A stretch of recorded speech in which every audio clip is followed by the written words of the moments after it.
नमस्कार। अगर एक सिक्योर और रेप्यूटेड सरकारी नौकरी की तलाश है तो ये जानकारी बड़े काम की हो सकती है। आज हम बात करने वाले हैं इंडिया गवर्नमेंट मिंट, यानी वो जगह जहां हमारे देश के सिक्के बनते हैं, वहां निकली नई भर्तियों के बारे में। तो चलिए फटाफट देखते हैं कि इस मौके में क्या खास है। अच्छा, तो सबसे पहले ये साफ कर लेते हैं कि सारी जानकारी आ कहाँ से रही है। हम जो भी बात करेंगे वो सीधे 28 मार्च 2026 को जारी हुए ऑफिशियल भर्ती नोटिफिकेशन पर बेस्ड है। मतलब हर बात पक्की और एकदम क्लियर। और ये रही सबसे पहली और बड़ी खबर। टोटल 94 वैकेंसीज निकली हैं। अब हो सकता है कि ये नंबर सुनने में बहुत बड़ा ना लगे, लेकिन इसमें अलग अलग तरह के इतने सारे पद हैं ना कि ये वाकई एक जबरदस्त मौका बन जाता है। तो इस पूरी भर्ती प्रक्रिया को समझने के लिए हमने इसे 5 आसान हिस्सों में बांट दिया है। सबसे पहले ये मिंट यानी टकसाल आखिर है क्या। फिर देखेंगे कौन कौन सी पोस्ट्स खाली हैं, क्या क्वालिफिकेशन चाहिए, अप्लाई कैसे करना है, और सबसे जरूरी सिलेक्शन का प्रोसेस क्या होगा। तो चलिए पहले सेक्शन से शुरुआत करते हैं। भाई, अप्लाई करने से पहले ये जानना तो जरूरी है ना कि इंडिया गवर्नमेंट मिंट आखिर है क्या, और यहाँ काम करना अपने आप में इतनी बड़ी बात क्यों है। देखिए, इंडिया गवर्नमेंट मिंट या आईजीएम कोई मामूली कंपनी नहीं है। ये एसपीएमसीआईएल का हिस्सा है, जिसे मिनी रत्न का स्टेटस मिला हुआ है। यह स्टेटस सिर्फ उन सरकारी कंपनियों को मिलता है जो देश की अर्थव्यवस्था के लिए बहुत ज्यादा जरूरी होती हैं। मतलब यहां काम करने का सीधा सीधा मतलब है देश के लिए काम करना। चलिए अब आते हैं उस सवाल पर जिसका सबको इंतजार है। कौन कौन सी पोस्ट्स खाली हैं और किसके लिए क्या मौका है।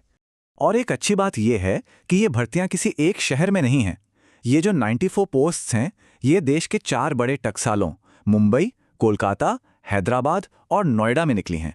तो ये एक पैन इंडिया मौका है। अगर पोस्ट्स को देखें तो काफ़ी वैरायटी है। जैसे सुपरवाइजर के लिए 7 पोस्ट्स हैं, जूनियर ऑफिस असिस्टेंट के लिए 13 और सबसे ज़्यादा 49 पोस्ट जूनियर टेक्नीशियन के लिए हैं। और हाँ, हर पोस्ट का पे स्केल भी उसके लेवल के हिसाब से अलग अलग है। ये तो बस एक मोटा मोटा हिसाब है। अगर आप पूरा नोटिफिकेशन देखेंगे तो उसमें इन पोस्ट्स की और भी डिटेल मिलेगी। टेक्निकल सुपरवाइजर, फिटर, टर्नर से लेकर ऑफिस असिस्टेंट और यहां तक कि एंग्रेवर जैसी खास पोस्ट्स भी हैं। इसका मतलब यह है कि अलग अलग क्वालिफिकेशन वाले लोगों के लिए यहां मौके हैं। तो ठीक है, पोस्ट्स के बारे में तो जान लिया, लेकिन अगला बड़ा सवाल यह है कि इन पदों के लिए अप्लाई कर कौन सकता है। चलिए अब एलिजिबिलिटी क्राइटेरिया को समझते हैं। तो आखिर इन शानदार नौकरियों के लिए चाहिए क्या, क्या क्वालिफिकेशन होनी चाहिए, क्या एज लिमिट है। आइए जरा इसमें गहराई से उतरते हैं।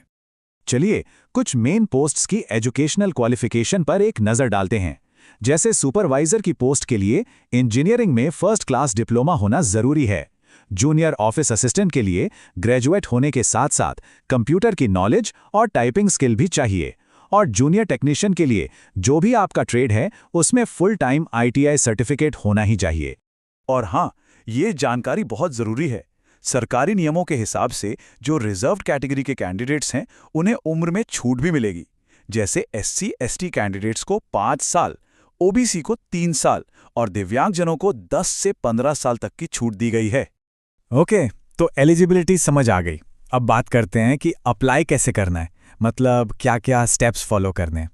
ये तारीखें नोट कर लीजिए, बहुत ज़रूरी हैं। एप्लीकेशन 28 मार्च को शुरू होंगी और 27 अप्रैल को बंद हो जाएंगी। और एक बात का खास ध्यान रखना है, लास्ट डेट को दोपहर 3 बजे से पहले ही अप्लाई करना होगा। एग्जाम भी जल्दी ही है, मई या जून में हो सकता है, यानी तैयारी के लिए ज़्यादा वक्त नहीं है। एप्लीकेशन फीस की बात करें तो यहाँ भी फर्क है। जनरल ईडब्ल्यूएस और ओबीसी कैंडिडेट्स के लिए फीस है 1000 रुपीज़। वहीं एससी, एसटी और पीडब्ल्यूबीडी कैंडिडेट्स के लिए ये सिर्फ 200 रुपये है। एप्लीकेशन का पूरा प्रोसेस ऑनलाइन है, बहुत सिंपल है। आईजीएम की वेबसाइट पर जाइए, करियर सेक्शन पर क्लिक कीजिए, खुद को रजिस्टर कीजिए, अपने डॉक्यूमेंट्स अपलोड करिए, फीस भरिए और फाइनल फॉर्म सबमिट करके उसका प्रिंट ले लीजिए। बस हो गया।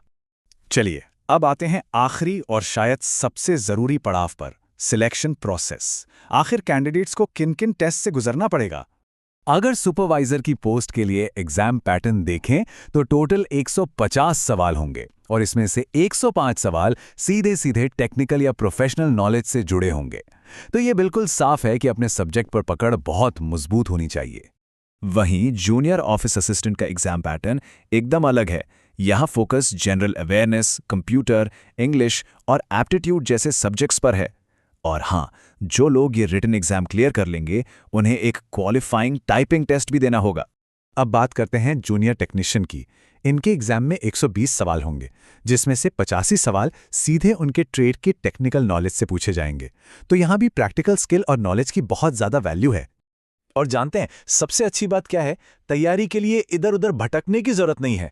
जो ऑफिशियल नोटिफिकेशन है ना, उसी में हर पोस्ट के लिए पूरा डिटेल्ड सिलेबस भी दिया गया है, तो बस वहीं से तैयारी शुरू की जा सकती है। तो ये थी इंडिया गवर्नमेंट मिंट की इस नई भर्ती से जुड़ी सारी जरूरी जानकारी। ये वाकई एक स्थिर और प्रतिष्ठित सरकारी नौकरी पाने का एक सुनहरा मौका है। तो सवाल यही उठता है, क्या ये किसी के लिए एक नया करियर गढ़ने का मौका हो सकता है? सोचने वाली बात है।